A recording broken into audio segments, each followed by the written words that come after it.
Okay, we ready to begin? Good, excellent. Very, very good. So who was working together? We haven't been able to work together exactly, but we've both been We were on holiday, that's what you're saying. You already announced this fact. Did you want to go first? And then I'll Yeah. That's right. So I'm kind of maybe do it. Just do it like an overview. Yeah. Go put out your ideas about it.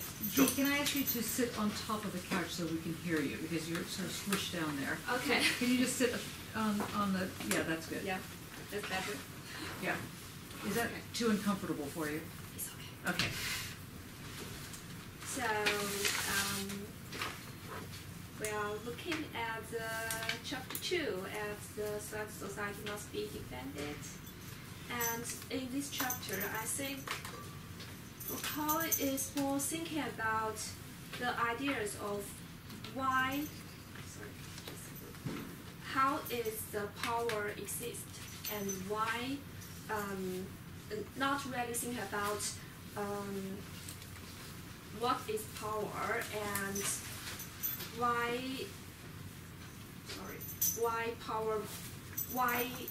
how power exists and how power is established. So in this, sorry, it's a little bit.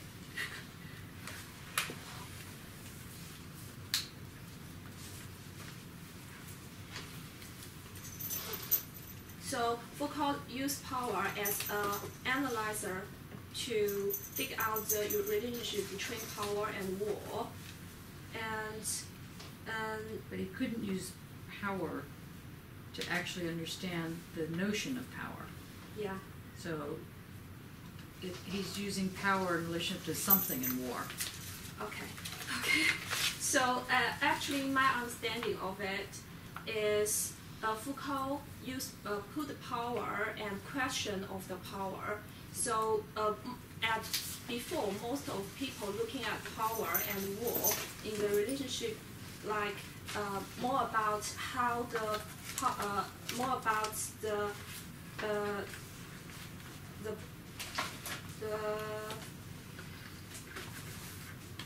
the country to be defended more than the society be defended.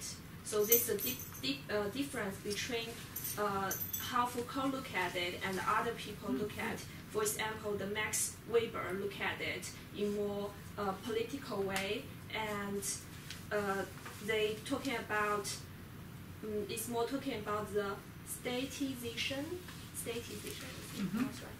Okay, so the Foucault is more looking at the governmentalization of the state. So I think that's a big difference. And in this chapter, Foucault also talking about like a royal power. So he thinks the royal power needs to cut off the king's head. So it's not really that what he means of the power and the war. And so he thinks power needs to be actually established from maybe the people and the whole society, not really controlled by one person. That's what I'm understanding of it. And so in my project, if I look at this, in my project, I think war is not really the war. It's a example and the sample of meaning of something else in my project. And Foucault is talking about something like the power and the war is kind of invisible nets around the society, so we can't really see it, but we can feel it. So in my project, I think if I think about these power nets into the object, it's more like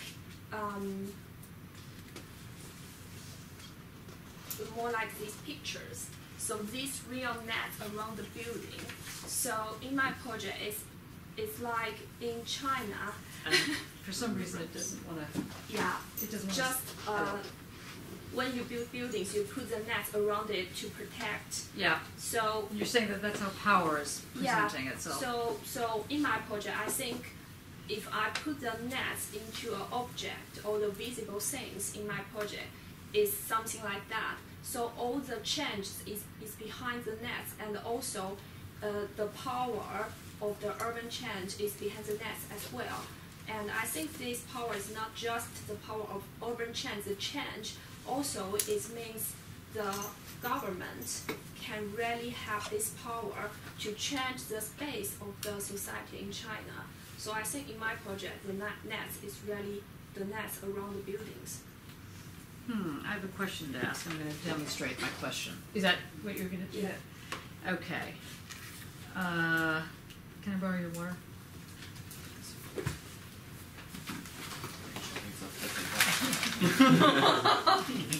Okay. It's a smooth surface. Okay. This is the water. Okay, if I go like this, protect the books. Protect the books. Okay. What has just happened? If I drop a bomb, this is the water bomb. Oh, sorry, someone's thesis just got wet. And the deadly sins are getting wet. Okay. And the cable is They getting were wet. wet long time ago. Okay. Sorry. and there's a lot of things that are happening now, isn't there? You know, oh dear, yeah. It's not good, is it? In fact, we might need something to clean it up. How about this? Okay, there's like a mess. It's like there's a problem. Okay, now, is that water a net around what these books?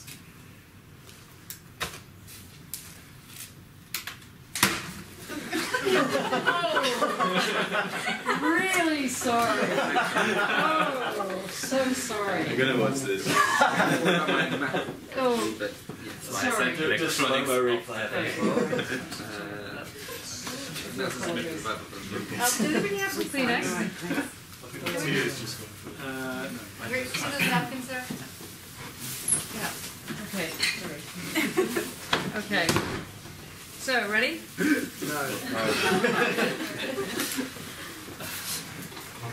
If I... Sorry about that edit. It's okay. I really apologize.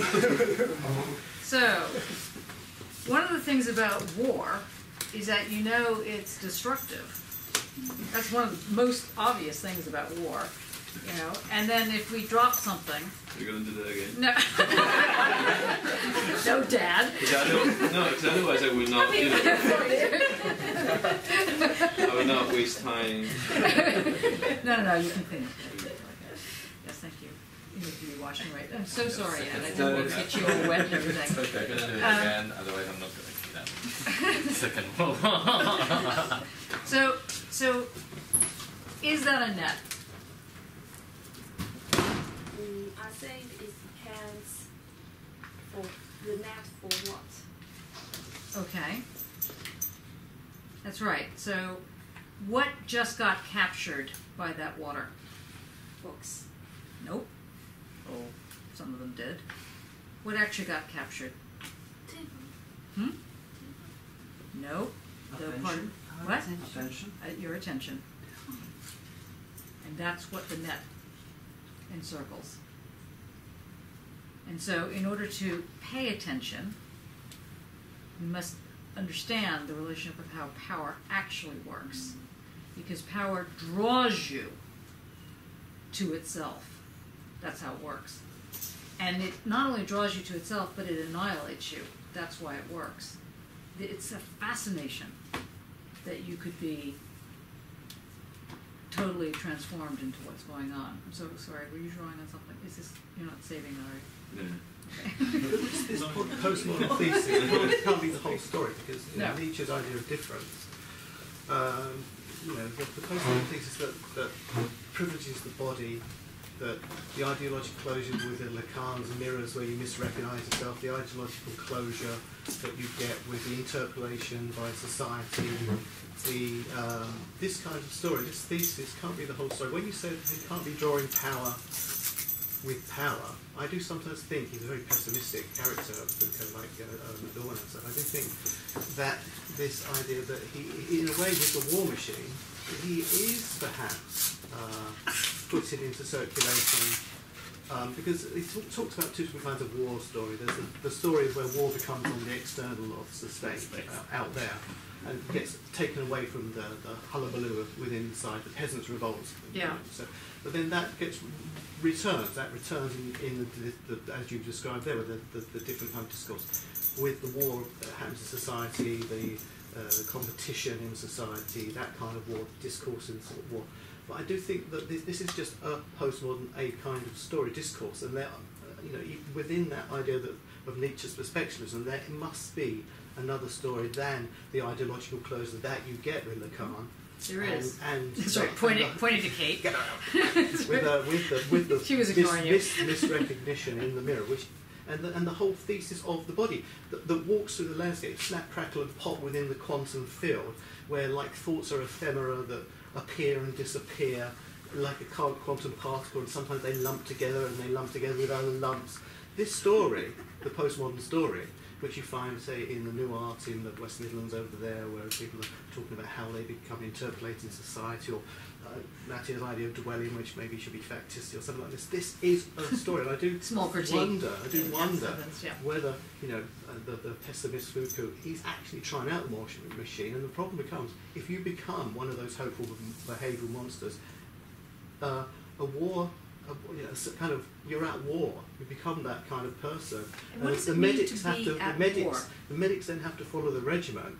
There is a reason why the medics follow the regiment, because there are people who take that quite literally, that become directly involved in action and take, violence isn't the truth in Foucault, but or rather it is the truth. It's that brutality is the truth in Foucault, but it's not a reason. The reason is much more cunning, and I think he may very well be, Foucault himself, be very reasonable in his own words, cunning and slightly cruel in engaging with this story of the war, because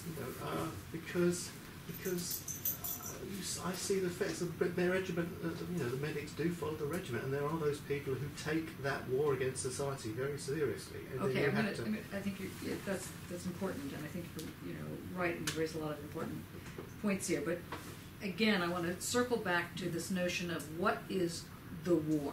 If we say war on, terror, or war on society, or just war and power. War and want, isn't it? Charity, war and want. War and want. What is this thing, war? I'm so sorry, Ed. I mean, now I feel bad about dropping water on. I do. It's your adversary. You have an adversary, he talks about. But what does it mean to talk about this thing called war? I mean, we know the brutality of people, bodies blowing up. What is the most obvious thing about war? There's normally, one of the things I was partly wondering about, not the separate two, because I haven't really got to the end of chapter 2. I've not taken that much of war within chapter 2, to be honest. But, okay. We'll circle back to that. But is the binary. I mean, we normally think of war in a binary terms, and certainly in terms of the kind of meta-narrative that we're given. There's an us and there's a them, and we're good and they're bad. That's one of the ways in which war seems to work. In a sense, it seems to draw attention to binaries and substantiate them. Okay. You have a not wet area, right? Dry zone. Oh, dry zone. Yes.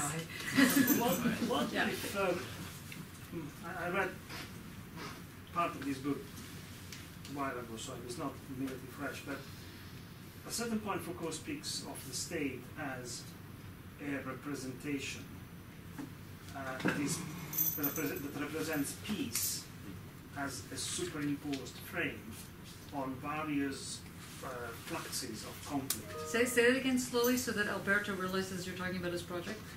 Yeah, because it was.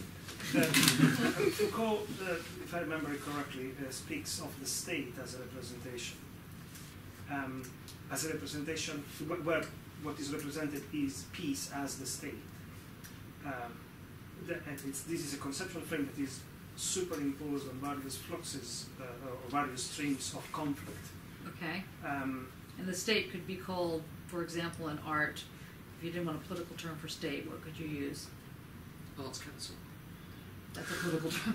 No, in terms of like this surface that you're putting something on.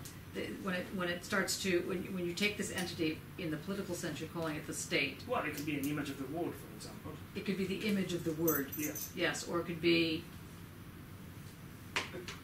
Well, an edifice, a conceptual ribbing, a squaring, a framing, it's... Framing. One of these things. But what becomes It's very now... incestuous. I force people to think in terms of their projects here. Yeah. But what I find really interesting in that, or better, moving from this description, is that war then is a collapse of the space open in the economic representation. Good.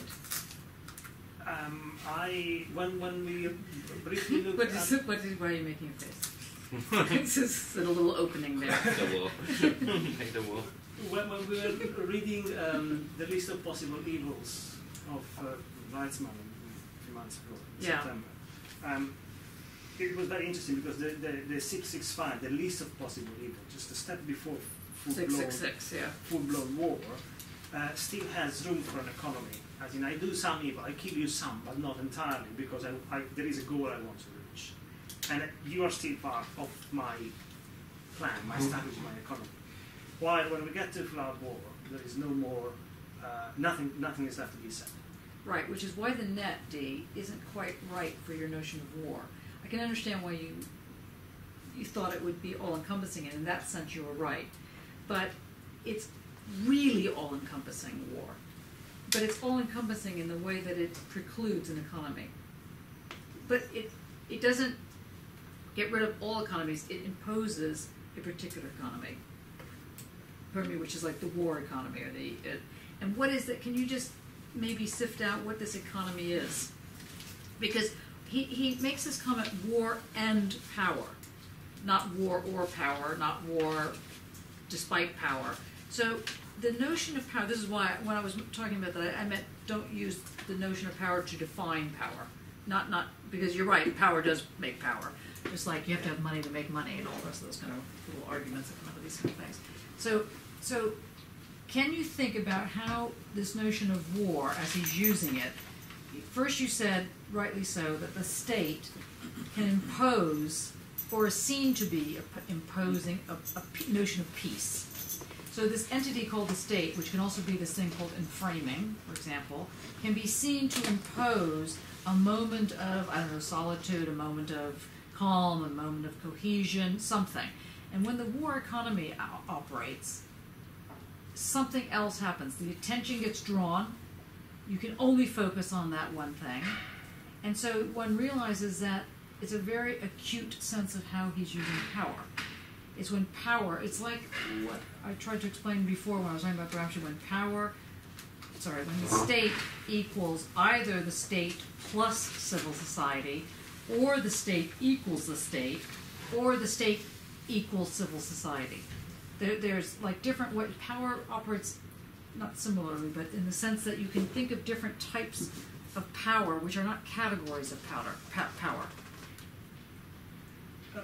Would it be right to say that power organizes and decides which separations or which distances, which distributions? Again, speaking to Alberto's work.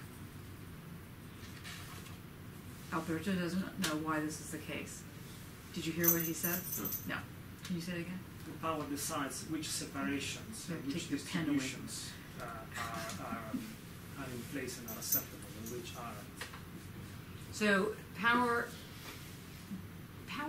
Does power decide, or does it? Well, that's both. It is a double-fold action, because it does organize it and decide what is organizable and acceptable. But power is not a living being, or is it? does power Yes. actually have an intentionality? Does the mountain actually As think? much as capitalism is not a living being that has an intentionality. Does capitalism have an intentionality? As a receiving end of it, yes. So Yeah. isn't he? I thought because he goes through those 5 points of methodological look at his methodology by how he approaches it in Yes. that place, which is most of the second. Yeah. Then he just knows what he actually means by something. But which is very nice to read. But I kind of thought he's not like he even states here. He doesn't look like who has power. It's not important. By looking to understand what is power, he looks at those edges of the power where literally one flip takes us to the place where that power is not there anymore. He kind of looks from outside onto the face of the power, as he calls it, the whole kind of border of how that power operates, but like on the very edges of it to understand where does power ends in a sense and war begin. Was it with you that we were discussing thought from outside? No, or was it? Who was that discussing thought from outside? It was with you? I don't know, maybe. To just go on from what Jacob said, he does say he looks at the infinitesimal beginnings, roots of the movements, and he also talks about peace being the smallest cog, so that would be the infinitesimal within the war machine, and the peace itself is part of the war machine, it is part of war, peace is part of the war, which seems to follow on from what you're saying, this small So if the war machine is able to expand to such a point that it annihilates everything. But in the Quaker exhibition, they've got the 1916 declaration, I will get this wrong, where it says that every able British, in the First World War, every British able citizen is now in a state of war. Consider yourself in a state of war. That kind of thing, that would embrace everyone in that. And then the Quakers and the rest of them have to sort of come up with a solution to get around that or not. Get around. Or not. I mean, and so this is sort of what Dee was saying, in the sense that in that context, it envelops everything. But it envelops it in such a way that it's sublated. It's like drawn in. With the tiny thing that something doesn't get completely drawn in. It's almost like you drew it in, but you're holding it by one little tiny bit. So it doesn't get completely drawn in. And that tiny bit is still, if it's a war machine or a war economy, that means there's still something that isn't totally closed. And as a result, that little something, however tiny you can get, is also able in some way to organize. Hence, it has a reflection on how things get woven or how the cut happens. I'll get back to that in a second. So you have a kind of way in which one is beginning to think of not pieces, but strands of power, or let's say waves of power, particles of power, that are able to manifest themselves into a whole and can be completely overtaking, hence a war machine. Or you have, it can recede. So our little war machine is now neatly stuck in this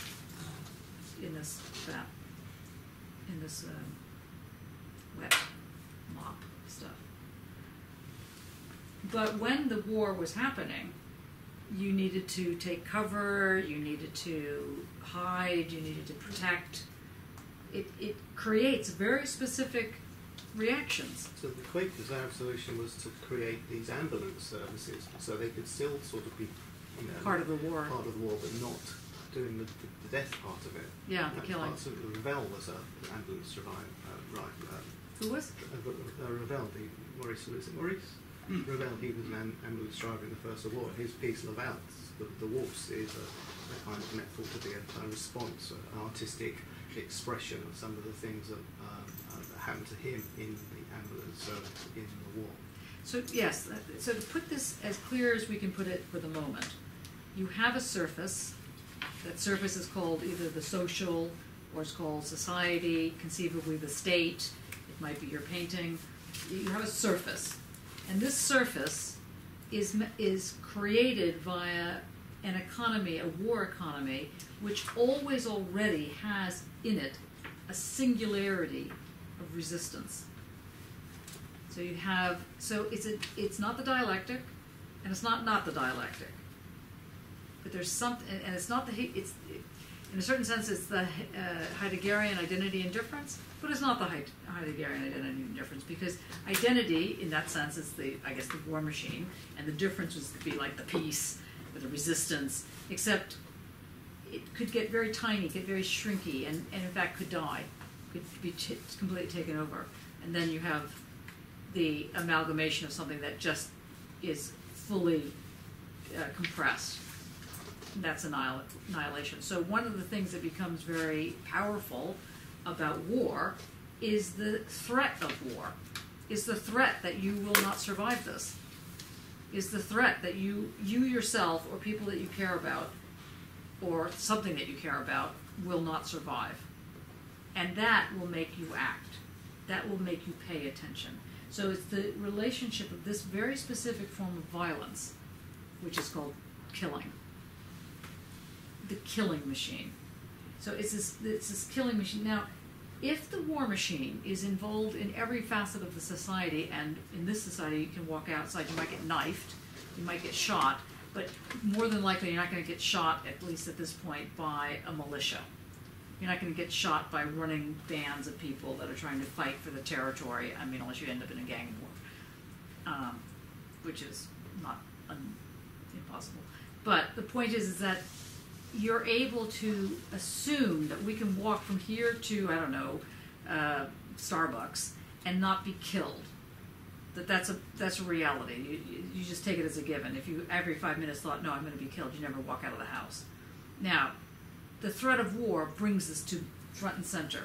You will be killed. Somebody you love will be killed. If you're not killed, you'll be maimed. If you're not maimed, you'll be raped. If you're not raped, you'll be something else horrible. It's all a form of maiming.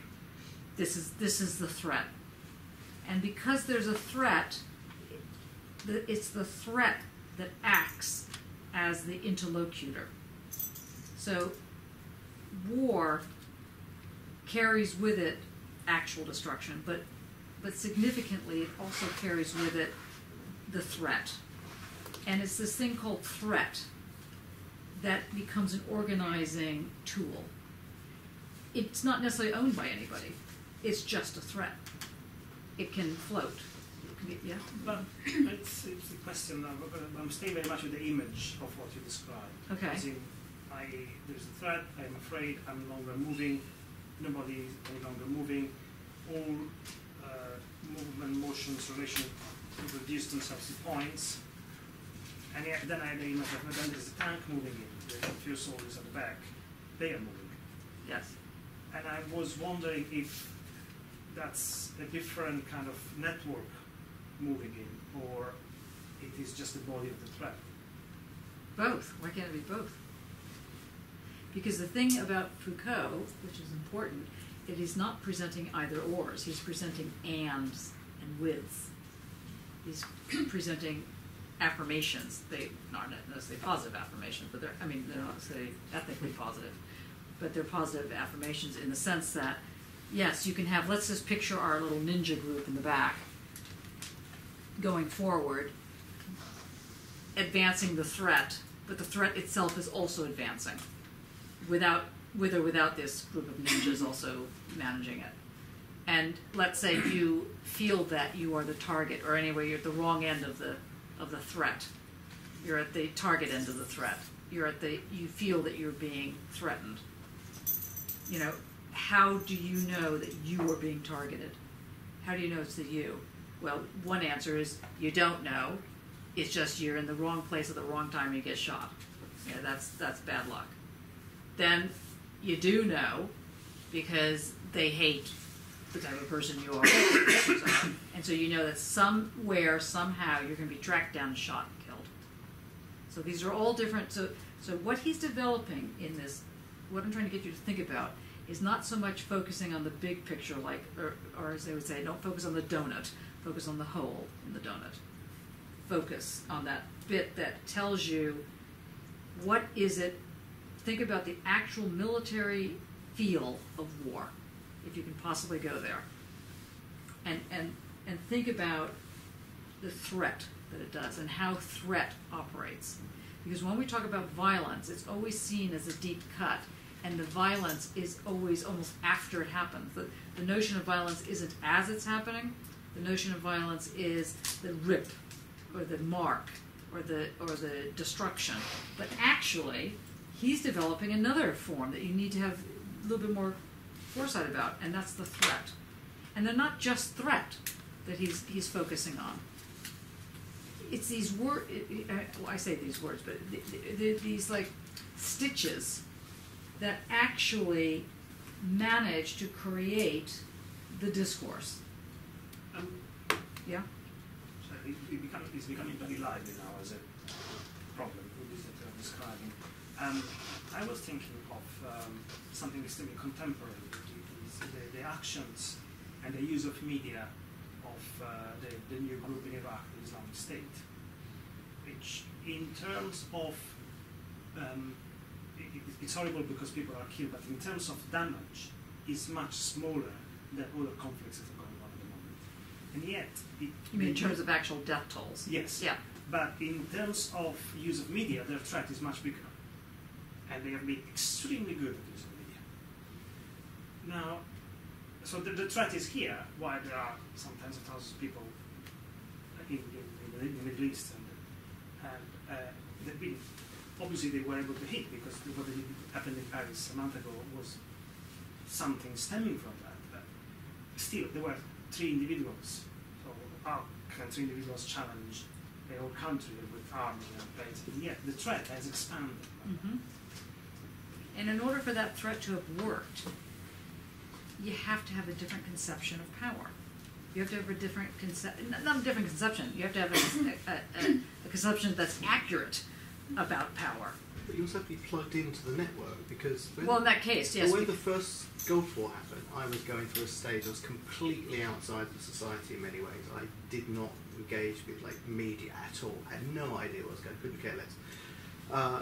Same with back with the Falklands, we had no idea really, no interest. That is just part of the elites, blah blah blah. We had no interest in what that was. That was just their war games, you know, like FU or FI, whatever. So when the first Gulf War happened, and I was actually working, everyone was locked into the net. They all knew what was going on in the world, and then so to go into that situation was threatening to me with my sunny disposition, walking into the long faces. Mark, you with your sunny disposition. Well, I maybe had a sunny disposition, but walking into this scenario where you had to know the latest news, it was always on, that kind of thing, and not to want to play that game, not want to get involved in that network of,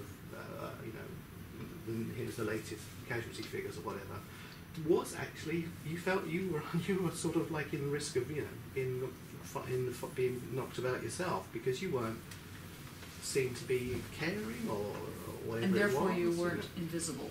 Yeah, suddenly you became very visible. Pardon? In the First Gulf Yeah, War. Mark's a lot older than you think. 1990. No, that's around 1990. The But wasn't from where I sat at that time. That was Wait a minute, that you was weren't at the First World War. No, first Gulf War. Oh, Gulf War. the Kuwait one. Yeah. Yeah. I mean, that was Thatcher's war. And Yeah. From where I sat. It was Thatcher's you were war. the same. Yeah. Yeah. No, the first Gulf War, no, was 1991. Yeah. Yeah. See Thatcher's war? Yep. Amazing. And Reagan's, yeah. There's that, Thatcher in the desert in the tank, with the scarf, but ballooning around. It had a fashion accessory. Yeah. That was George Bush. Yeah. That wasn't George Bush, that was Thatcher. No, but in America it was Thatcher and it was George W. Bush Senior. George Bush No, Senior. Wait. Thatcher, wait a second, people. Thatcher was in power when? Until 93. No. 1979. Yes, till 91, 92? Is that? 19. I love the fact that Thatcher's just Mayor was Google. in 91. Yes, I thought it was 89. thank you. You're in the safe zone there, the dry zone. She was definitely pictured in the tank in the desert. That was an iconic image. It was towards her last days in it. She didn't she didn't start the conflict and not see it out. So how the timing must have worked out. She was definitely there. Okay. Anyway, that's kind of. So now, okay, what was 1979, 1990. 1990? Okay, good. So she was not in the war. The first Gulf War was in 91, 92. Google. Our man in charge of Google. It was 1991. because I remember recording the doing a shortwave radio and recording the different channels on the day that it opened, and just hearing some of the different voices and capturing that sort of tape at home somewhere. Okay, so how do we know, this is just as a subplot to this discussion, how do we know which one of you is right? In terms of this argument, I'll bring the tape evidence. Okay, so he's going to bring evidence, so that he's going to prove by evidence. She was during the Gulf War, but that was one of her final things she did before she... Okay, but if you didn't have Jakob to be looking as your footnote person in your theses, how would you know which one of you would be right? How would you make your case? Without going to show your evidence. Sure. It would be based on memory. Yours is based on memory too. Yes. So far we're still in the. But there is also something else that I was alive at the my image of it is that that war also marked a shift in history, and which opened up a new period and touched a bit on the previous one. So okay, so let's just stay with that for just a second, although we still have to figure out how you can prove this, but that'll be a footnote, which we'll return to. So now we're getting a sense of how this war thing might operate. Grabs attention, can shift, can create a superpositionality. Waiting for you to say something about this. And it can make a shift.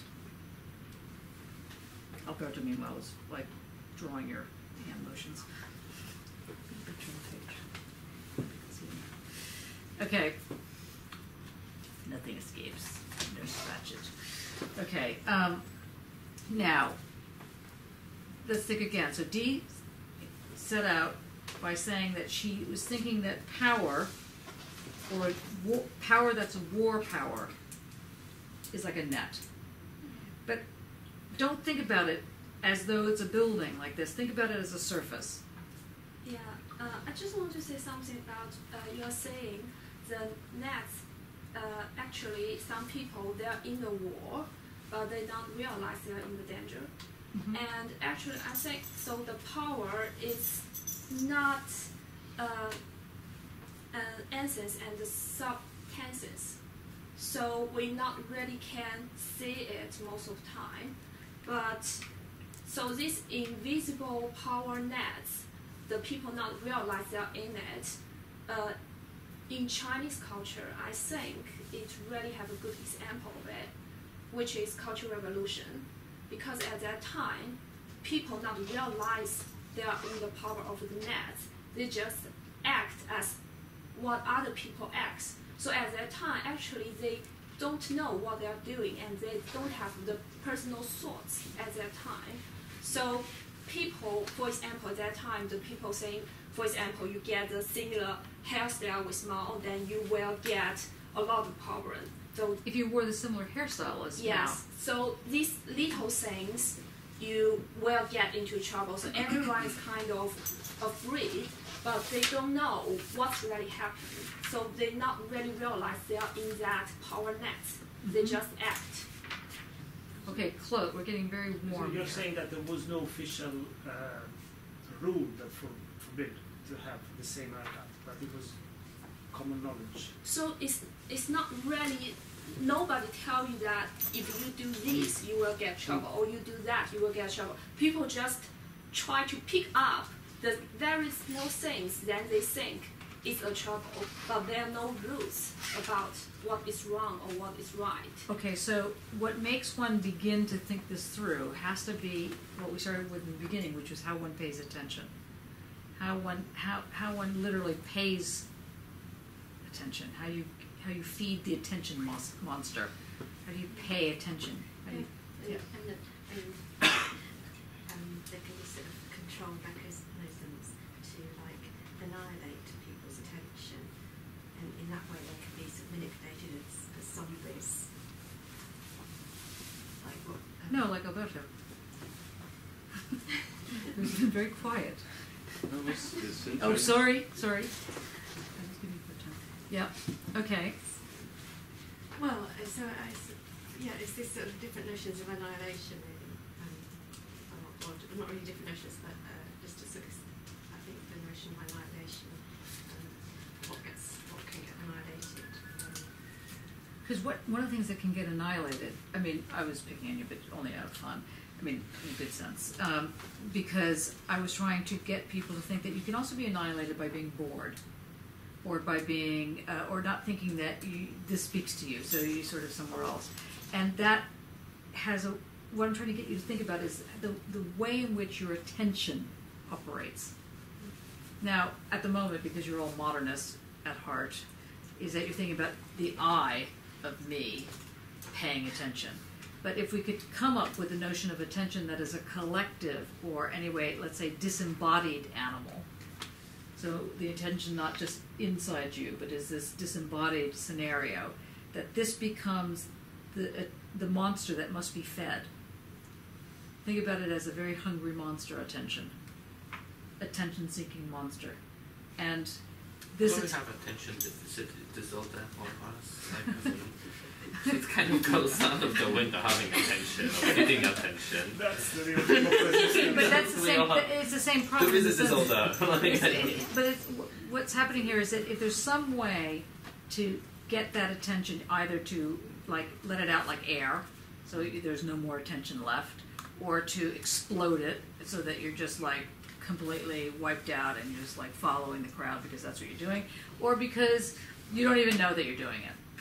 So I don't know if just like I'm thinking, I don't know, but we're kind of talking very much from the.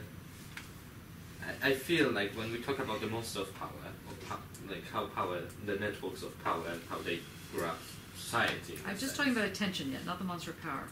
Yes, but earlier we were talking about it, and we're still putting the individual in a sense, yeah, as a kind of just receiving end of a power, as a kind of just element of that, and there is, well, Foucault kind of constantly goes back to it, that the individual has not only was created because of a power, which is pretty much what you were probably going to talk about, but also can exercise the power. That was more my focus. Yeah. That makes sense. Can you elaborate on what Jakob's saying? Can I talk through what I started trying to write out to make sense of it and see whether I get lost or not. So I'll go through it. So I've got some things to show you as well. Great. Show along the way might be of interest. So normally called it something like scratching and picking away at the body politic. So I want to suggest that Foucault is reading Kant, in particular What is Enlightenment, via Nietzsche, and to offer a concrete perspective from music by looking at the representation of the female body as cello, and the provocation of the cellist as masturbator. So in Society Must Be Defended, Foucault describes this project in methodical terms as finding the genealogy between buried and invalid knowledges. The family resemblance or genealogy comes from the shared traces of struggle, of knowledge that has been masked, gagged, ignored, silenced, and knowledge incorporated in marginal subjects, the illicit understanding, the knowledge that is heavily policed, and often non-conceptual, beyond verification.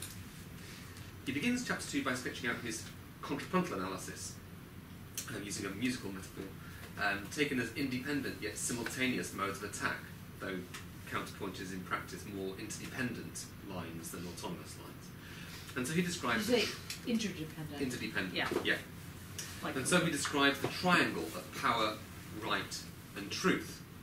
Power represented as sovereign right, or represented as truth, both of which are false. Power operates between these representations. So, quote from page 37, the right of sovereignty and the mechanics of discipline. It is, I think, between these two limits that power is exercised. Sovereign right includes the law, systems of validation, and the means to enforce them. The mechanics of discipline are the embodied knowledges of normative subjects, the silent regulation of bodies and modes of conduct. Foucault sets out his analytic, aiming to historicise a fundamental shift in the relationship between the exercise of power through law and norm. He follows a shift from sovereign rule, established in the Middle Ages, to the individuation of rights, with power circulating through subjects, codes of behaviour and manners, which allows power to be analysed from the ground up, as it's expressed and mobilised. This is the method that Jakob was referring to. This leads finally to a focus on the mechanisms by which power is mobilised, the means of surveillance, of recording, of verifying, or legitimating. Kant's philosophy was an itch that Foucault scratched through much of his work, and in particular Kant's essay, What is Enlightenment? We can hear the connections in the famous lines of the essay's opening paragraph, that's Kant's essay, Dare to be wise. courage of truth, dare to be wise. Written shortly after the American Revolution, or War of Independence, Kant wrote, "A revolution may well put an end to autocratic despotism or power-seeking oppression, but it will never produce a true reform in ways of thinking." So when we were talking last time about the sovereign's head, we may not yet have learned to cut off the head of the sovereign. Mm-hmm. In other words, it goes back to it. Kant's emphasis is on the Well, rational... Can you just in case people didn't follow it, can you just explain what you meant by, or what you, Foucault meant by cutting off the head, and why, what is it actually alluding to, because people didn't get it last time? That you're by removing the king, you're not you don't replace the system. In a sense, the system constantly the system continues. Isn't it more like the king is dead, long live the king? In the sense that you're not actually attacking the right subject. That the king is there really as a, we'll come to it. It comes as a mask for the way in which power is actually operating. Good. So Kant's emphasis is on the rational autonomous subject, the subject of freedom gained through critical thinking, which he presented with the binary metaphor of immaturity, maturity. People, one of the reasons why society doesn't progress is because people remain in a state of immaturity. They're not able to grow up and become critical, rational subjects thinking for themselves. What Kant proposes is that those able to think for themselves are the ones who have grown up. If you like, the philosophers are the ones who've been able to grow up and have this critically enlightened thought, and that the way in which one removes power is through enough of the population becoming critically enlightened, and that merely precipitates some kind of bloodless revolution. The role of power is suggested through Kant's differentiation between public and private uses of reason. The private use of reason is the common sense rationality, the everyday reason we use to negotiate our way through the network of informal obligations to which we are beholden. Kant gives the example of the offices or functions that people hold, the reason expected of the churchman. So if you're preaching at church, then there are certain things you're expected to say, and therefore you conform. And you're saying he's saying that that's private. No, that's private. Okay. That's private. And why private use of reason. So that's important for Khalid, this like connect with your work, because if you're saying that most people would think of private as like in your own thoughts, like hanging out by yourself, but you sort of Kant, yeah. sort of via Foucault is saying that the private is still in public. Yes. Okay, so it's very important to get that. It's informal, or informal and formal is Good. perhaps a better frame for it. So it's all of the casual ways in which reason is articulated, or that we articulate ourselves as supposedly rational beings. That's a very important point. And so why do you think he calls it private? As opposed, because it doesn't feel private. No. And you're right, you're absolutely correct about what you're saying. What is it about that? Can you think about how that would... Because we don't interrogate the private in quite the same way. And he differentiates from partly differentiation from the public, in that the public use of reason is something that in a sense, it's the importance of the will, isn't it? Within it, it's the will within it. Within the Kantian move, the will is the important element. One of the reasons I was looking at the difference between the ancient Greek virtues and the moral modern virtues, at which came to Kant in, is they don't have that understanding of the will in the same way. Thus, I will the virtues is not the same way for them. It's much more this incremental growth of a longer-term project than this idea that you are in the present now. Thus, I will my moral standing within the public and the private in that different way. It's the will within the churchman is different, as you said. You don't quite go into it than in the other way where you do. But what Foucault is doing here, which is what you were getting at, is if you can maybe tease it out further by linking it to the notion of subjective knowledges. Like if you can think of the private, I think I'm going to come towards okay, it. Good. And in terms of the will, I'd say, well, as I'll suggest, it's not that Foucault's taking Kant's idea of willingness, it's more Nietzschean, since we'll come to it. So Kant gives the example of the offices or functions that people hold, the reason expected of the churchman, of the army officer, and so on. And it's the burden of private reason that holds the vast majority of the public in their immaturity. In a pre-echo of Foucault's mechanisms of discipline, Kant lays blame on, quote, dogmas and formulas, those mechanical instruments for rational use, or rather misuse, of his natural endowments, or the ball and chain of his permanent immaturity. Struck by the similarity of language and something else. The public use of reason, on the other hand, is the universal, critical reason presented within the public sphere, that stock of knowledge that reaches forward, gains by postgraduate degrees, and at least implicitly guaranteed by a disinterested, benign sovereign, in Kant's case Frederick the Great, who favours freedom in the arts and sciences, for he realises there is no danger even to his legislation if he allows his subjects to make public use of their own reason.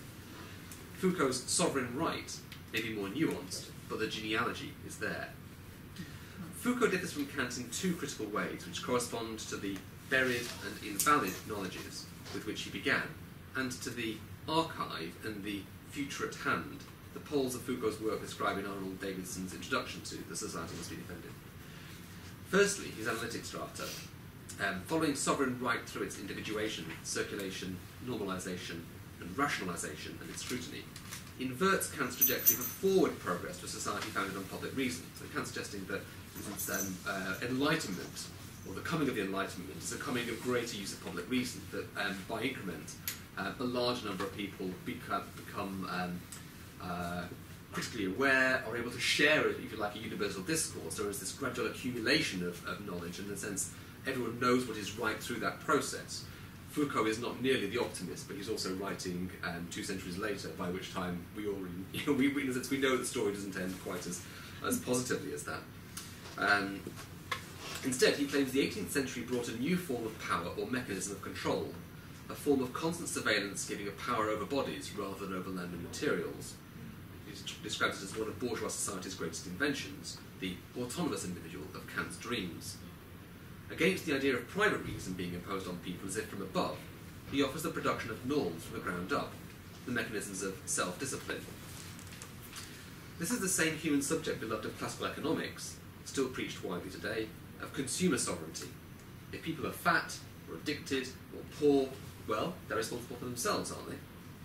Foucault then suggests the sovereign principle in its juridical system persisted and persists, because it was a useful critical instrument by which to remove impediments. It concealed the new mechanisms by which power was exercised. So in that sense of removing, we still haven't learned to get rid of the king. It's not that that's... it's a cover for the way in which power actually operates. It's not actually the power itself. The power... it becomes a way of objectifying the power that isn't actually there. The power is actually the way in which it circulates between and amongst people, And particularly through bodies. that is the critical point here. The power exists in its circulation. Yeah. It's... That's the economy. Yeah, that's the economy. Good. The sovereign, the law, guarantees the freedom of the individual to be responsible for herself. The second key difference of Foucault from Kant, I think he takes through Nietzsche. This is the power that doesn't just subjugate, it produces. It produces subjects through its circulation. And it does so as much as through subjugation as through joy. And here's Nietzsche's aphorism from 535 from Daybreak. Truth requires power. Truth in itself is no power at all, in spite of all that flattering rationalists are in the habit of saying to the contrary. Truth must either attract power to its side, or else side with power, for otherwise it will perish again and again. This has already been sufficiently demonstrated, and more than sufficiently. And Verifalk is paraphrasing pretty much the same line earlier. Truth requires power. Truth in itself is no power at all, in spite of all that flattering rationalists are in the habit of saying to the contrary. Truth must either attract power to its side, or else side with power, for otherwise it will perish again and again. This has already been sufficiently demonstrated, and more than sufficiently. And this is why what is happening now within Greece and Europe is precisely getting power, because there was an acceptance of the truth, and the Greeks have said, well, no more. So now they're trying to bring power to the side of their truth. Yes. This is why, to me, they're giving Europe a great lesson in democracy at the moment. But, how long it'll last? we'll see. Anyway, yes. If that's the generalisation that Nietzsche means by power and truth, because there's always the idea that he's talking about something like the noble spirit, which is the power that decides what is truth in the first place. In the genealogy of morals, that is the power. The truth is the power that says this is good, and everyone agrees. The slave rule of morality is that there's a division becomes from below that says, you know, just because you say that's true, no, you know, that is the thing. So there's always a question of what Nietzsche actually means here. But defend yourself. You can do it. With love. Thanks, Mark. Because there is a riposte to this, in terms of exactly what you just said. We need to rewind. Okay, rewind. Read the quote again. So, truth requires power. Okay. Truth in itself is no power at all, in spite of all that flattering rationalists are in the habit of saying to the contrary. And who's he referring to basically there, do you think? Well, he's referring to Kant and to that Enlightenment idea. And Hegel and, Yeah. and the whole rationality of truth and so on and so forth, and That's right. objectivity. The truth frees you, the truth liberates you. And he's precisely saying that that idea of claiming the truth is no power at all. That's not the kind of, or at least that kind of truth does not necessarily, or at least that idea of self-liberation isn't a form of truth. Or the idea of proving it is not a form of truth. This is why I'm thinking he's still upholding his earlier idea of the noble spirit, which is power that doesn't have that liberal conception, the slave perception of what the truth is. It's the power that decides simply because I can do that. That's the power. But I don't. Which is why I mean, No, you've read Nietzsche more than I have. I'm just dipping my No, toes in. But that's right. Yeah. Follow the argument that you're presenting, because Okay. it's right there. Okay, I'm going to carry on for the moment, and we'll see if it comes back.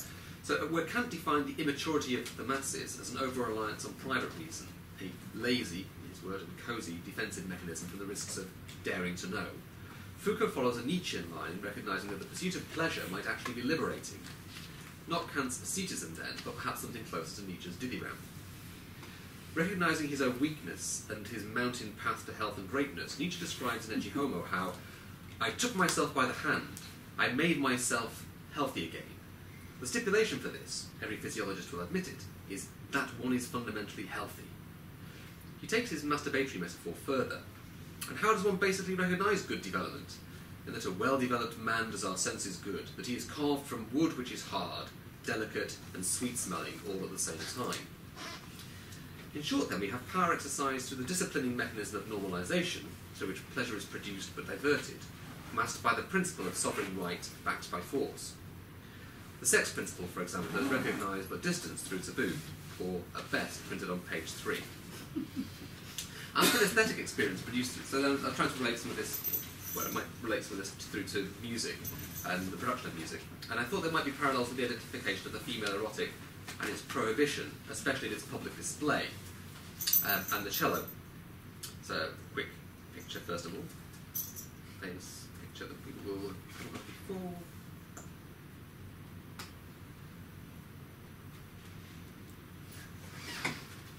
Man raised cello woman.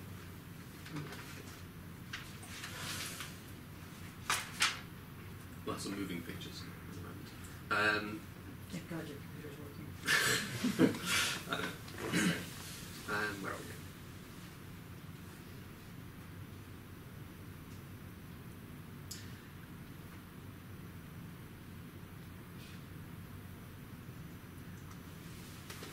Okay, so a rhizomatic analysis might unearth the illicit knowledge of the representation of sex within musical performance, and might recast this through a display of the excess of pleasure taken in performing music. A little bit of history. In the 18th and 19th century, the cello was played by applying pressure from the calves in holding the instrument between the legs, which was considered indecent for women to play. It was only with the addition of the spike on the end of the instrument that women began to play the cello using an open leg hold, with pioneers like Wilhelmina Sugia and Beatrice Harrison paving the way for icons like Jacqueline Dupre. The taboo was elevated, but it was definitely in place and applied through subtle control, such as the famous barbed wit of the conductor Sir Thomas Beecham, who stopped an orchestra in rehearsal to address a female soloist who he thought was playing less than adequately on her fine Italian cello. He said, "Madam, you have between your legs an instrument capable of giving pleasure to thousands, and all you can do is scratch it." A more recent example might be taken from Harry Matthews' 1988 book, Singular Pleasures, where he draws on the figure of a young cellist practicing in her bedroom to sketch a gentle erotic fantasy. Her legs are spread, her left hand pulls back the folds of her vulva, her right hand is drawing the tip of a cello bow over her clitoris in fluttering tremolo. We can even see it in The Witches of Eastwick. Wow. Somehow I just didn't think that was going to follow. Tempted by the devil himself, Jack Nicholson.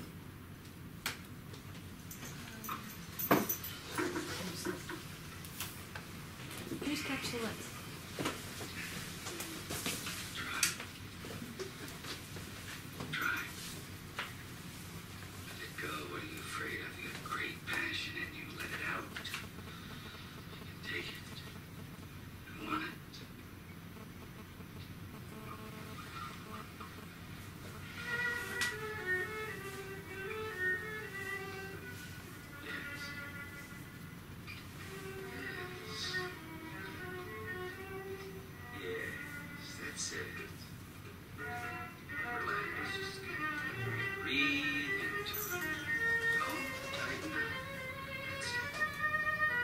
Feel it, hold all of it. That's it, yes. Yes, that's right. Now.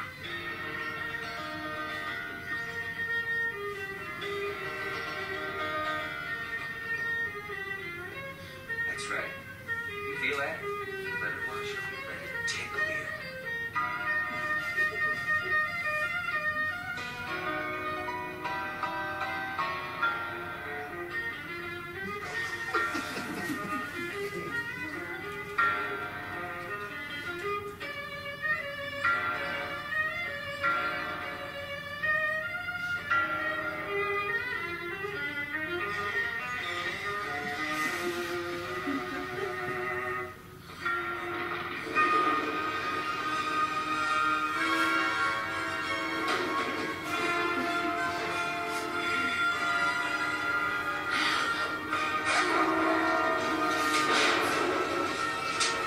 So, anyway. Lights up for a second.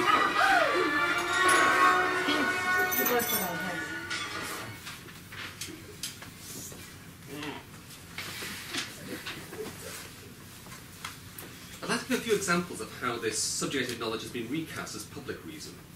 I've got 2.5 examples to give. 3 and a bit. Oh, not bad. I have 2 examples to give. Sorry, which one is the subjugated knowledge? The subjugated knowledge is in a sense that When you've heard this. it's the performance is sex, Good. but it's not made explicit. So what you're saying is the subjugated knowledge is literally the real conversation they're having. Yes. And that's been sublimated. That's right. It's the body. Isn't it? The subjugated knowledge he talked about is the body is the subjugated thing. So Yes. the subjugated knowledge is the body's. And it's within the training and the discipline of the instrument, the way in which one is entrained by the instrument, in the way in which you learn it, and that becomes part of it. There's a whole literature on this, especially around the piano, but it is around the cello. And that's just a few ways in which this is being recast as public reason. Through the way in which women have reclaimed control of their sex through celebrating its display and performance. The first and most recent example is a side project of a good friend of mine, Zoe Martlew. You might have seen her as a judge on the reality TV show Maestro, where celebrities tried their hand at conducting an orchestra. She's usually playing in or coaching leading orchestras and ensembles, but she also played in albums by Radiohead and others. Outside of the classical world, she has another cabaret identity with her Revue Z performance. So, brief, quick picture first of all. So this is her website, so you can see her playing her cello, you can see her in a slightly more orgiastic mode there.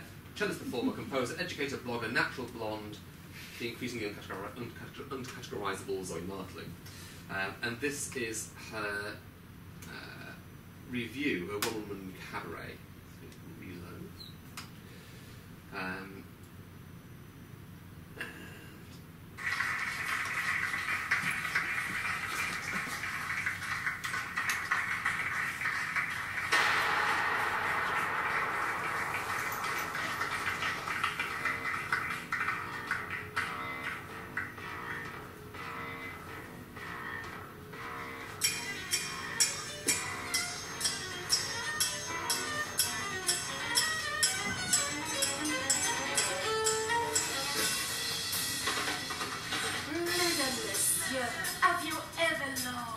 I don't watch it very long, so it's a summary of it.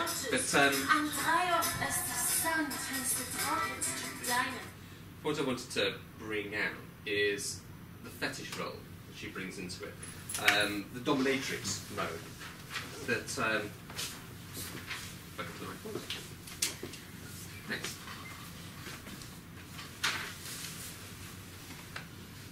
So she presents in her performance various characters with an underlying leather and high heels fetish. Her bow might be seen as the missing whip, her cello recast as male, her bowing as scratching or flailing. The sections where she's playing pizzicato are more internalised, offering us sight of her inner pleasure. There may be a line to be traced here with standard convention of jazz bass playing pizzicato, which is the exception rather than the rule in concert music. So most of concert music, the cello is bowed. In jazz, the upright bass is always plucked. Jazz, of course, has a long history of association with the representation of sexualized bodies. Let's not forget that the self-proclaimed inventor of jazz, Ferdinand Joseph Lamotte, adopted the name Jelly Roll Morton after learning and plying his trade in a brothel from the age of 14, jelly roll being black slang for female genitalia.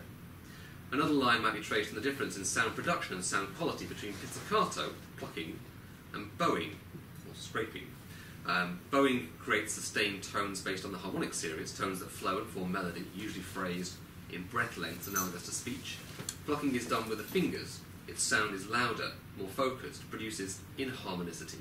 That's tone overtones that aren't part of the harmonic series, through false overtones and pleasing gasping, short articulated points. It could just be my perverse imagination, but the inharmonicity of a string is dependent on its tension, stiffness, and length. The string itself is termed the primary vibrator. The body of the instrument that amplifies the sound, and which is the main cause of the inharmonicity in pizzicato, is the resonant vibrator. And the part that forces the sound and projects, and the part that focuses the sound and projects it, the sound diffuser, is known as the F-hole in string instruments. I'd like to show another quick extract, and this is from the cellist Laura Moody. I'm struck by, this is her recent album, I strongly recommend it. And this is her, this is a promo video from it.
There is the way that the string is literally taken in and penetrates the F-hole of her instrument.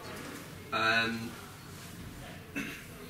doesn't this go back to what I said at the beginning, the postmodern favours theses and texts that are about embodiment? And this is still just this is virtual sex. Again, this isn't just the images that are on the screen. It's sex without secretions. So this is, again, to go back to my Nietzsche metaphor, it's a certain kind of discourse. It's a postmodernist, I would claim, that is just a certain kind of language. And my Nietzsche talks about a different possibility of a different kind of language as well. I just wanted to make that clear to you, Ed, that this is, to me, a certain kind of Nietzschean move that you're making here, and I believe that there are others. Yeah. Do you agree? I would agree. Yeah, thank you. No. Boo. It's Hold your ground. This isn't a mountaintop. I mean, it's not breathing the same kind of mountain air that Nietzsche's breathing, and certainly Nietzsche's famous misogyny wouldn't relate to this. But then that isn't necessarily the only method. I'm not suggesting that Foucault is necessarily taking that. What I was taking from Nietzsche, or what I'm suggesting that Foucault might be taking from Nietzsche, is that power doesn't only have to suppress, it can also suppress through joy or through pleasure. And it's the way in which pleasure is contested, or it's the actual mechanisms through which it's used that become interesting, or at least that's what interested me about the examples around the cello. So you're saying that when you say that it might work through pleasure, in a way that it captures it, or in a way that it hides behind? because it's a bit different there. So that idea of the rational self, in a sense, you take that idea of the rational self or the autonomous self, that autonomous subject that we are given to identify with, whether it's we're poor because we're poor, it's our own fault, or we're fat because we're just not able to control our bodies in the same way. That becomes that can be both a form of pleasure, a way of forming our subject, or being formed through the circulation of power, informing us as subjects, but at the same time reclaiming that, recasting that as public knowledge can be a way of taking some ownership of what that power might be, or at least having some agency within the process of self-making. So the same way we're addicted to fashion, maybe, something like that, consumption of kinds of fashion all the time. I realize that you're being an agent provocateur right So now. I'll just shut up for a minute. Just for, no, not shut up, but just, he needs to get this argument out. And because I think that you're not wrong at finding the little piece, but there's an argument that you're trying to build. And you need to get the whole of it out on the table, and then we can decide whether or not it's going to be doing what you're... I mean, at the end, I've got a couple of things to show. The pair that transformed the cello as a female body, excited and vibrating for a male gaze, were the cellist and music curator Charlotte Moorman and the musician and godfather of video art, Namjoon Pike. Pike had become obsessed by the idea of reconnecting sex with classical music, as with his Young Penis Symphony, where 10 men were supposed to project their penises through a piece of paper. It was done with fingers in the performance in Germany. And Fluxus Championship, which is literally a pissing contest. Men stand around a bucket, actually it has been done with women as well, and you whistle the tune of a national anthem as long as your urine is going into the bucket. As long as when your urine finishes, you stop whistling. The one who's whistling last is the one who wins. A quick anecdote here: when friends of mine, because I got interested in Pike, and I through contacts I got in touch with the curators of the Tate Liverpool exhibition on Pike a few years ago, and didn't hear anything back from them for a bit. And then I got a less than a month's notice to say, actually, we've got an event coming up. Yes, if you do want to put some music in, you can do. So I've been aware. They were doing the video art, but they weren't.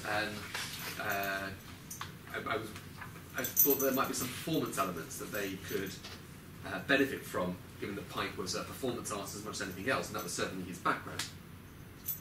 And when friends of mine agreed to translate or reinterpret the Fluxus Championship for a performance linked to that exhibition, the curators of the show balked. I mean, I did the bad thing, perhaps, of just checking it. I thought they might not like the idea of basically what my friends were going to do. One of them was going to be wrapped up in sheeting, and we were all going to piss on him. Was part of how the process was going to go, and they decided that that couldn't really happen in a public space. And then... For health and safety reasons. They threw health and safety all over the place. There's a famous piece what by... was the argument? Oh, it was a combination of health and safety and the fact that the performance was going to take place in a space of FACT in Liverpool, which is the Media Digital Arts space. And the FACT is based in a building which is co-owned by a cinema, and the cinema is it's a public that they don't entirely own or control. It was bullshit, really. So basically, they were saying it was offensive. Yeah. And did they actually say this is offensive or something? Not as direct as that, but said that we don't want you to do that. And I thought, well, in a sense, fair enough, because there are other things we wanted to do. But so, for example, the cellist, in this case, Anton Lukashevich, who's a well-known experimental cellist, wanted to do a variation on a piece by Pike where he dragged a violin around the streets and then kind of back into the building. There's a technique by Christian Marclay called guitar drag, if you know Marclay's work well. And so he was going to drag in his experimental cello, the one that doesn't matter if it gets damaged a little bit, into the auditorium. And I was told by it was the curator of the education department, but who was basically taking instruction from the curators of the show, that they were worried that the spike might damage the carpet. He was going to do one for violin solo, which is a piece that Pike, being a Japanese artist or by background, very slowly lifts up a violin and then smashes it down on a table. And he was going to do a piece of performance of that, only we were told that the splinters might hurt people in the front row. So the thing that I became aware of, very much in this context of the way in which power is managed, through the various, the health and safety is a key one, is that Tate Liverpool were much happier to represent transgression than to have it embodied in front of them. Everyone, yeah, not The just Tate. problem is embodying, living transgression or conflict rather than representing it. So much so-called political art is representing conflict, it's not creating Yeah. living conflict. So this comes to a good example of about Mormon and Pike, so just a little bit of their story. One of the pieces Mormon and Pike performed together was John Cage's 26 minutes, 1.1499 seconds for a string player. There's a picture in here of a performance of it. Just let's see it there, where Pike takes semi-naked, bends into her, holds a string behind his back, and then she plays the string. Incidentally, there's I've got another video which we don't have time for, but there's a reversal of that. The conventional fantasy is a man getting off on pretending to play a naked woman, but they did it in reverse. There's an excellent book by Ben Piker, which I read a few years ago and had forgotten that he'd taken Foucault as his model of his analysis of this. But he rethinks the agency. He's taken Foucault's method of rethinking agency beyond the binaries of conforming or transgressing and towards a mode of producing both a self and a culture, to examine this piece at length. He shows that the liberties that Mormon took with the piece were a method of inhabiting her music making, stripping away the entrainment of her body, the mechanisms of discipline of cello practice. She incorporated texts into her performance, a series of instructions for tampons, in particular the insertion of the product, a classified advertisement from Planned Parenthood for birth control, a short newspaper story about an attempted rape, as well as articles on Watergate, Nixon's domestic policies, free speech, in this case John Lennon's deportation, and the Black Liberation struggle. She also combined the piece with Pike's human cello. That's his version of the human cello. Holding the string across his back, semi-naked, leaning into Mormon as she played. Cage was not amused. The collaborations between Mormon and Pike would lead to political confrontation in her performance of his Opera Sextronique in 1967, which was interrupted by the New York Police Department. Mormon was arrested and convicted of licentious behaviour and given a non-custodial sentence. People like Joseph Boyce and many others also wrote in to the mayor of New York to try and make sure that she wasn't imprisoned. And in fact, the law on decency changed shortly after that allowed things like, oh, what a lovely war to happen, but it was Mormon being arrested and going through. And the piece I want to focus on briefly and to end is a piece called Pop Sonata, Opus 69, later renamed Sonata for Adults Only. Pike had been looking for a performer who would incorporate a striptease into a musical performance, and Mormon became his muse. The piece called for Mormon to shed her jewellery, clothing, and several pairs of panties, one piece at a time, alternating the striptease with phrases from Johann Sebastian Bach's Suite No. 3 in C major for unaccompanied cello. When she'd completed the striptease, Mormon would lie on the floor and finish the piece with the cello atop her like a lover. Whilst Mormon and Pike are both now dead, the idea lives on in Christian Marclay's Solo. As far as I know, an unacknowledged direct translation of Mormon and Pike's piece, but taking on the phallic overtones of rock. And this is the last thing I wanted to show you briefly. I'm going to do lights down for a moment.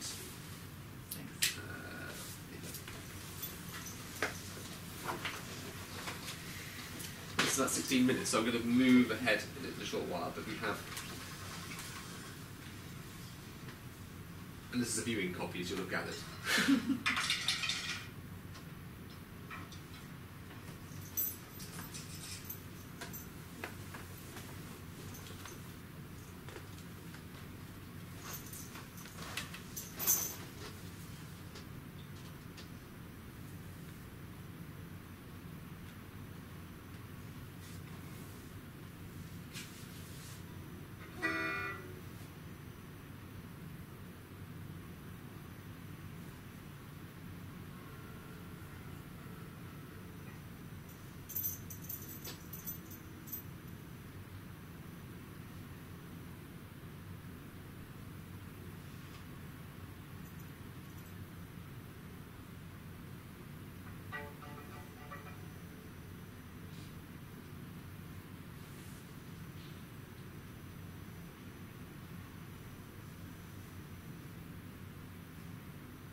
pause it there. But anyway, you get the idea. And I think one of the things that's striking is if you play it without looking at it, you can hear it as one of the more abstract or left field indie rock experiments, or somewhere between those who improvise as well as play independent rock. But to an extent, there's an element of reclaiming the instrument, a relationship to the instrument, or a relationship to one's own body and the pleasure one takes in one's body through the instrument that one plays, and whether that instrument is cast as a male or as a female. So anyway, that's as far as I've got to. It's not bad. In fact, it was excellent. Thank you. I just would like to know, given that, what would you think is Foucault's notion of subjugated knowledges? It's the knowledge that we have in our body that we're not aware of, in that sense. So in the sense, the customer or the everyday practices. If it's, I was making a connection between subjugated knowledge and private reason, but Foucault casts that in the body, and so in that sense, it's all those everyday ways that the world makes sense to us, without us having to interrogate it or interrogate ourselves. Okay. Does anybody have a different view on that? Not Mark. Not allowed to speak at the moment. Well, Dave? maybe it's not just the power that's in our bodies, but the power that goes through our bodies in every sort of instant or moment that one doesn't really pay attention to, but still happens. What's that? What I work today, let's say whatever you put on when you walk up to home, it's a kind of decision made by in a certain form of the subjugated knowledge. That if you put that on, you're going to merge into or stand up, right? Possibly. Yeah. I see it as, I was looking at it through the lens of educating Mm-hmm. and looking at the way students are sort of filled with knowledge rather than looking at their actual intelligences that they bring to the education environment. So that it's like a... What's it's subjugated? The intelligences that they have are smoothed over or removed or filled in. So you're saying the intelligences are subjugated, as it were. Now, just remember, Foucault is very political.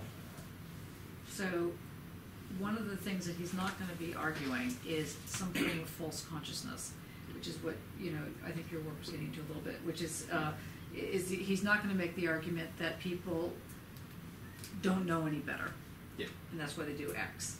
And that's Kant's, and that's Yeah. the lazy aspect. So of he's Kant. not going to take that line. He's going to take, Kant's line is going to take the critical theory line about false consciousness. He's going to make an argument about the fact that certain things get subjugated because the subjects won't stop putting them forward. You want to stop putting them forward. So that, in other words, what gets subjugated is the very act of sidling up to power. What gets, so to put it slightly differently, I'm thinking about Jakob's use of it a couple of weeks ago. The notion that, or the reality that let's say the status quo operates a certain way is not subjugated power.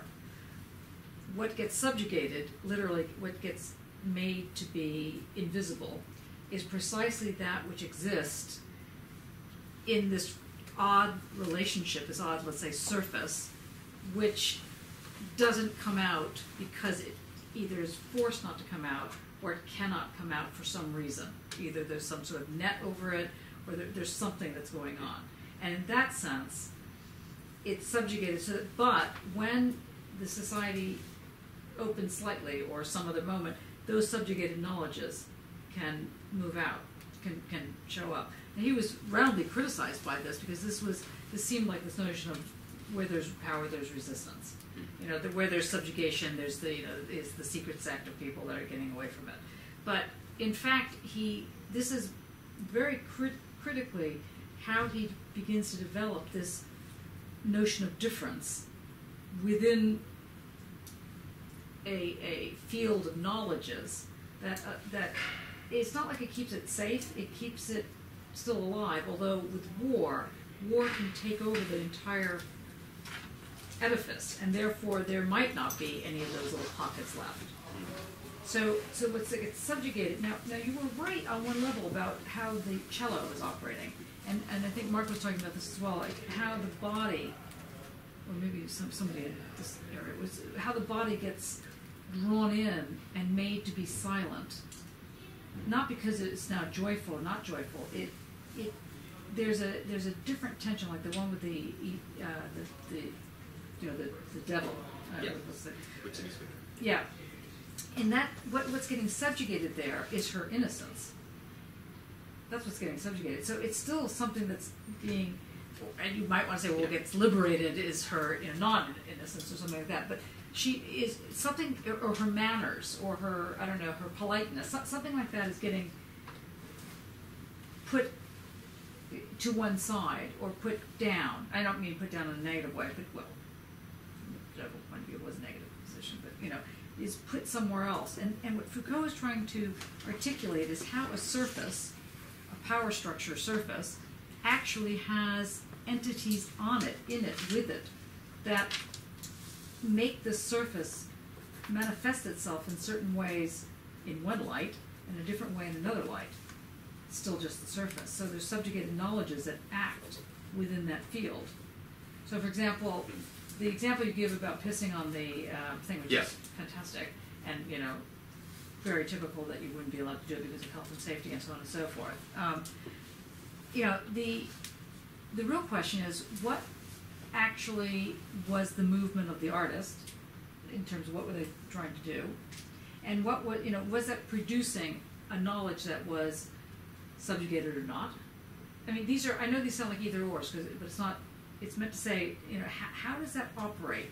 This thing that gets subjugated, how does it end up coming to the surface? How does it become seen? How does it become visible? Well, in that particular instance, it didn't, because Exactly. they wouldn't get that far. But of course, if it had become visible, Yeah. it probably wouldn't have operated as subversively. It might have operated as subversively as you wanted.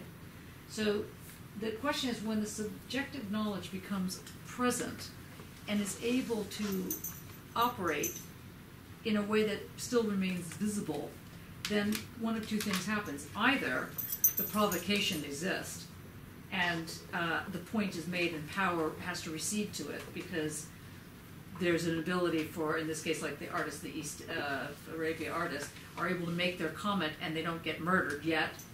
So the comment's sitting there, and it's done, so the subjugated knowledge is able to present itself, but just over the horizon, with all the questions of threat and everything else that manufactures that ability to position itself. Would it be that then the subjugated knowledge is a knowledge that is kept in proximity, as in very near but absolutely separated? Yes.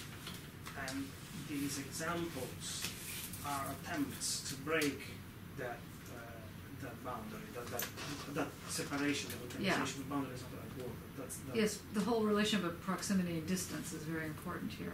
And therefore, I just think that what the example that came up with the performance and was proposing is exactly what Greece is doing now. That they have brought the provocation up, but we are still waiting to see if they would be resubjugated or if the game changes. I mean, in my more depressed states, when I was doing my PhD with you guys, and you had no money, and I was writing on democracy, and I was thinking, oh, this is ridiculous, and I had no way to eat and survive and stuff like that.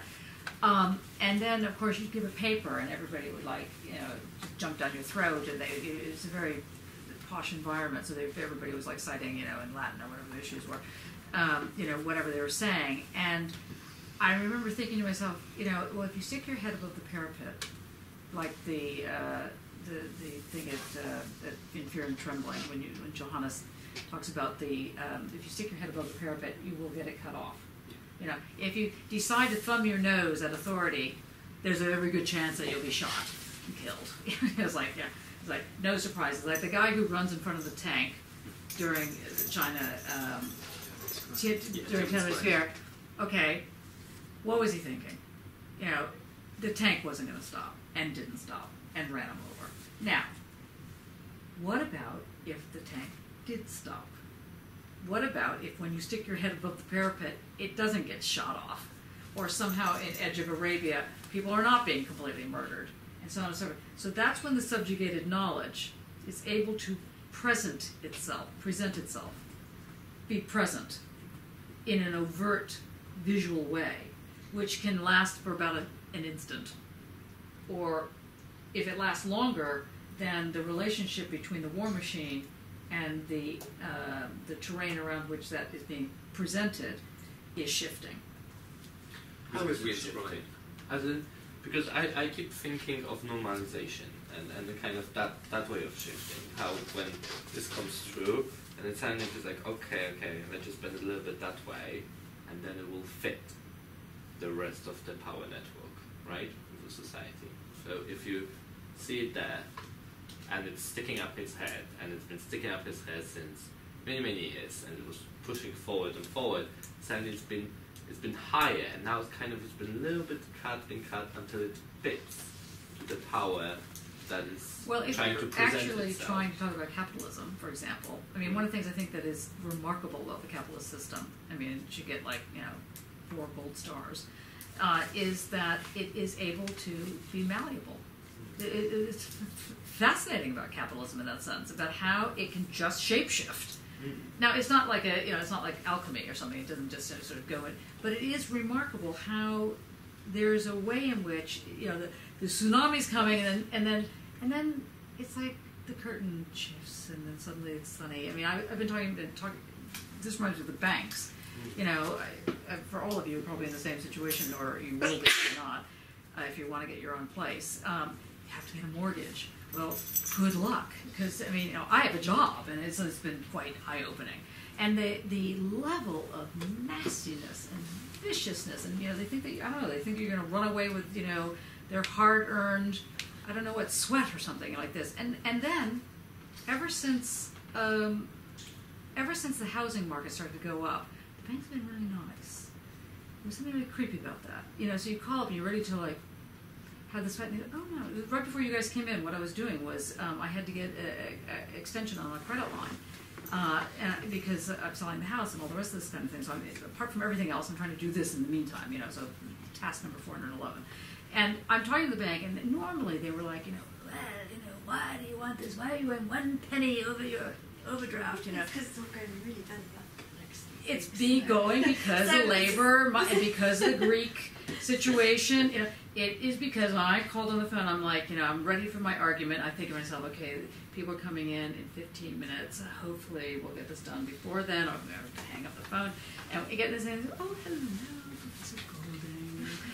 Lovely to hear your voice. I'm like, okay, that's interesting. Now, the reason I mention it like that is that there's a malleability that goes on, that that it's not by accident that the Greek prime minister and the finance minister and so on, and Yanis, whatever, it ends up making the war machine shift.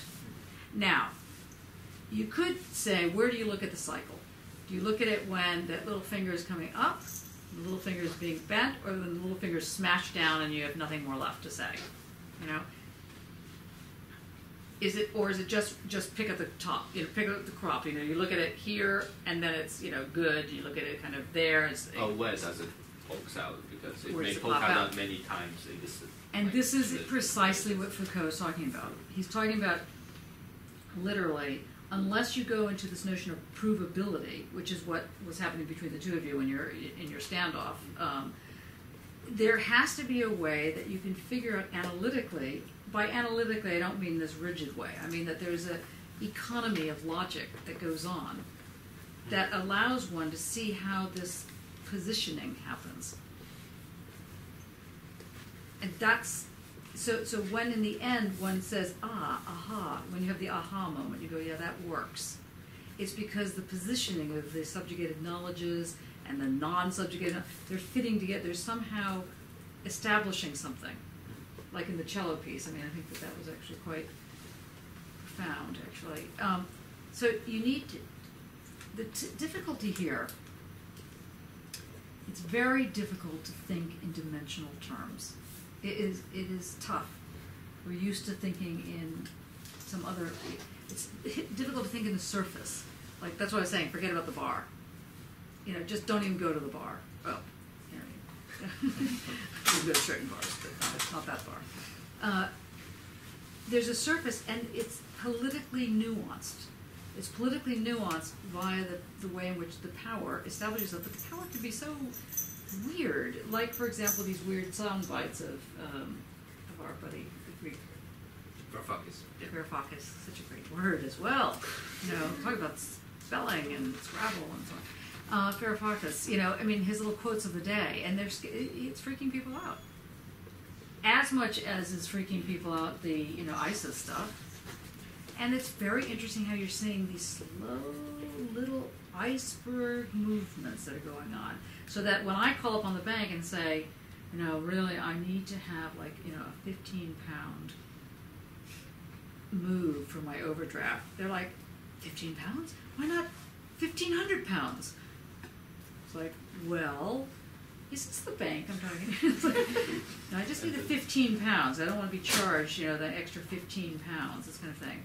And I'm thinking, yes, yes, because it's not like there's 6 degrees of separation, but the way in which these little things create power shifts, you have to pay attention to them. And what he's trying to do is express how the attention is paid. Later on, he talks about the debt. How do you pay attention? How do you pay that attention? Now, I wrote that feeling attention by please, what? Please do not tattoo it on your arm. By reaction. Bad reaction. By reaction. You feel attention by reacting to Do it. you? Not necessarily. I don't agree No. with it. No. That's not. I wrote that earlier. I wrote that earlier when you were much younger. Yeah. Now you've aged. Well, that's one way to pay attention, by reacting. What are other ways of paying attention? Actually paying. Paying, yeah. What are other ways? Okay, between like reacting and giving money. What other ways are there to pay attention? I think like this bit of Take attention. Okay, that was good. That was good. You can take attention. that Yes. was like a demonstration of anti-disciplinary kind of thing, which is the point I was going to say. It's this anti-disciplinary kind of like tactics. But it's time. You were right there on time, okay. It's precisely time one plays with. Yes. Um, And how is one able to play with time? What allows one to play with time? Speed. And Removal of what does sort of speed do? Speed stops you thinking as much as anything else. But it also creates An intensity of the movement. and a space. It makes something take place. It creates your little dwelling, your art school. Or what I call a magic garden. It creates this. But so you have to know how to grasp the time.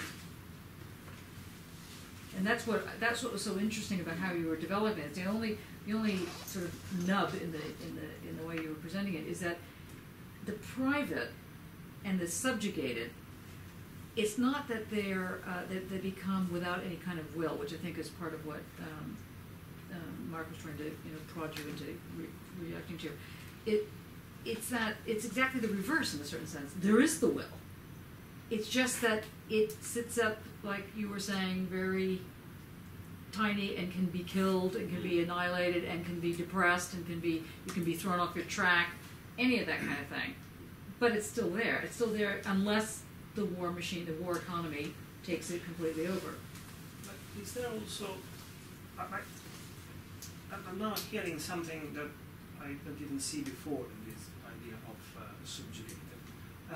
I always associated it with being captured, as in, Foucault was speaking of sovereignty as an idealist trying to move away from, because it would constitute the individual a priori before placing the individual in society, so before placing the individual in relations.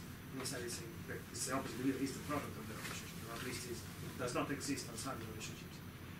And I was understanding subjugated knowledge as not just a synonym, but a form of capturing, where Yes. there is no individual before being subjugated one or another. But yet you are saying, and with Jakob's example, because it's visible, it becomes more graspable. No, it's there. There's a continuous growing out of the capture. It's always there. No, I'm not saying like it appears because it was from nowhere. No, it's always here. No, I think that Mattia meant that, in fact, you were even demonstrating it all. The visuality of what you're doing is made it clear. See that there is some. In other words, I thought that there was nothing outside the capture, nothing outside the subjugation. Form of subjugation might change, but we never encounter the thing or the. But there's more than that, because in the subjugated knowledge, if you are one of the knowledges that are subjugated, let's say, I mean, I realize that this is like making it into an individual, sorry about that, but it is to say that there are at least two possibilities, and probably more. One is that you completely lose sense of self, or you completely lose sense of what's going on, and you become a cog in the machine. And the other is that you don't, and you become quiet, and you become ready. And that is another form of the subjugated knowledge. And there's probably other ones where you don't become ready because you don't even know how to become ready, so you just do something. There's some other biding of time. But again, it's the time issue that comes into that. So a subjugated knowledge in an environment that is particularly a war economy, like the ones we're living in, means that you, on the one hand, can appear like, we're queer, we're here, we're not going shopping, moment of appearance, and on the other hand, can be in the underground, as it were, in the nightclubs, in the coffee shops, in the women's consciousness raising groups, wherever it might be, where you have these other little moments. So it's, and if you got caught, if you were in a war and you were caught by let's say the wrong side of the sides that there might be, what do you think you'd do? Would you A, fold, B, figure out how to escape, C, get a posse together, D, become cruel? I mean, what are the various, all of the above? What would you do? What would you literally do? I see none of you. Guy's not here today, so the only one that has been trained in the Army. Oh, you were trained in the Army, right? No. Okay, so I was trained in the Army. And you learn, what do you do? Like, you need to, this is why we sit for 3 hours, sorry about that, we're all on the last very leg, you know that. But you learn how to deal. And the question is, if you're subjugated, that's often the only thing you learn is simply how to deal. How to just deal with it, and all your time is made up of dealing with it. And so Foucault is talking about those are all different knowledges. The ones that are dealing, the ones that have given up, the ones that are angry, the ones that are cynical, the ones that are this, the ones that are that, to create a whole network of this, not layer, but this atmosphere, as Alberto would say, this kind of atmosphere of the surface. And when that's stopped, as in when the circulation of it is interrupted, yes, it's like the Greeks are doing now, yes, then is when the possibility of unsubjugating the knowledge emerges. Yes. And one doesn't, in an environment like digital capitalism, or computer capitalism, or whatever we're going to call this thing, the digital economy, in an environment like that, where it's not clear the us and the thems, there's a ton of us's and thems, so every time 5 minutes you lift a rock by another us and them running around, So when that happens, the shifts are they pop up, they die, they pop up, they die, so that what makes them become more formative than others? And for all of you that are doing work on society, cultures, you need to pay attention to when those clumps get established, because that's what's going to tell you what's actually going on, is what Foucault is arguing, at least. Now, we're at the hour. I want to go to chapter 3, and then we're going to do a feedback loop. Who wants to do chapter? That was excellent. Okay, you're on holiday, I realize that, but next time you have to be less on holiday. Chapter 3.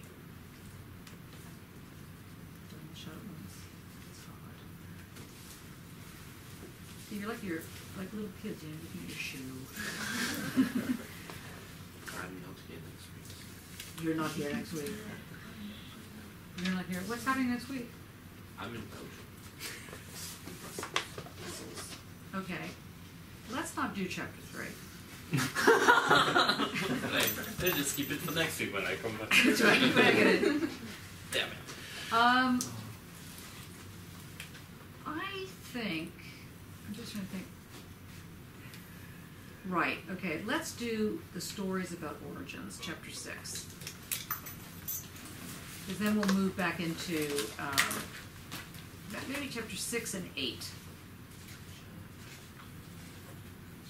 Chapter 6 is basically about how do you tell a story. Where do you begin your story? And chapter 8 is about the relation between logic, philosophy, and science. So, who would like to do the telling of the story? Oh, there it goes. Not a little story, not even a tiny story. I'm really busy reading books that I need to return very soon because they're interlibrary loans. It's true. I can show you the file. I believe it. Okay, Barbara. But I don't want Okay. to pay. You don't have to pay, I you do. just have to apply to experiment. How do you do that? Like, That's what I'll do it for you. but it's no. I'm Okay, sure. focus people. Okay, we can do that Which afterwards. library? Yeah, I did it before. Barbara, you're doing 6. So if you request it, Stuart, you wanna do 8? Put in a request for you to the library, and then Yeah, that will be good for you, please. Because it's written that you need to pay like certain amount of money. Thank you. Thank you for electricity. Ask Might be okay. True. So I try not to do anything at home. Okay, everybody. Lights. And then, as we head into March, I've got a new idea, which I'm going to run by you next week. Can I just ask if there's any chance of Isabel Stainer's coming Yes, to us? there is a big good chance. that she There's a might very come. good chance that Isabel Stangers. First of all, Isabel Stangers will she said she wanted to join CFAR, which I thought was hilarious and fabulous. But also, I want her to come here, and she said she would be interested in doing that. Because she was definitely amazed about us, even though when everybody was talking to her, it was like, wow, hello, what do you do? I'm an artist. But also, yesterday, what she was saying, what she was talking about yesterday, links directly to these. Oh, absolutely. I would like people to actually think about the intentionality of a mountain. I really think that was a very bizarre thing, and I think only on one level was she using it as a metaphor. I think she did think that the mountain has an intention. But I think certainly she was moving from the point that excluding it a priori would be a foreclosure of knowledge and closing down on all options, subjugating everything forever. While she was, we have to Something. open up the moment and things slowing down. There's So something that very weird. I'm not It's new like age. It's It's like like, Muhammad in the mountain. what? It's like Muhammad in the mountain. No, it was worse than that. It was just the mountain. You know? The mountain's really come to Muhammad. No, the mountain just sat there and was angry or did whatever itself. There's something that comes up in the philosophy with Nice talks about it.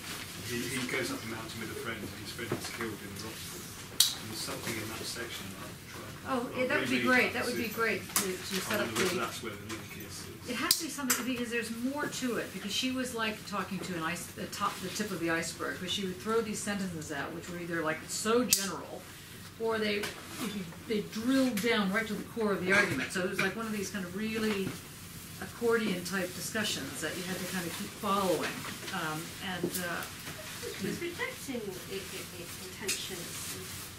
Yeah, she was protecting it. It's a superb turnout. Rejecting Oh, rejecting it. Yes. I don't think I've Yes, seen I think she had to be rejecting it. But I mean, Yes. when I was sitting there listening, maybe I just lost the will to live at that point. But I.